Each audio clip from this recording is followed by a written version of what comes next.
कहानी सुनन वालियां दी खिदमत विच बाबर जवेद डार दा सलाम। अज मैं तुहानू अपनी निक्की कहानी दवाई सुनाना चाहना। जिदों समाजी हयाती विच टुट फुट शुरू हो जाए,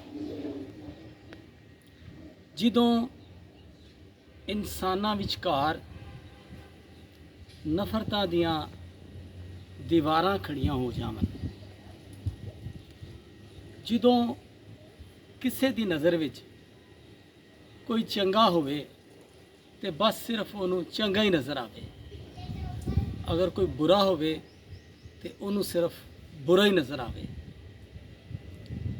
वो कोई भी मुआशरा होवे, वो बीमार मुआशरा हुंदा है। इहदे लई दवाई किसी मैडिकल स्टोर तो नहीं मिलती।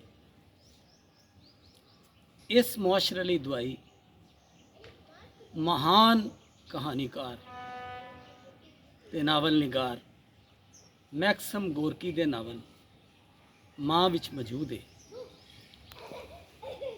वो कहंदे ने सब तो वड्डा काम इंसानां नूं इंसानां दे नेड़े लियाना है। साडे जे अजिहे मुआशरे विच अजिही दवाई की लोड़ है। शुक्रिया।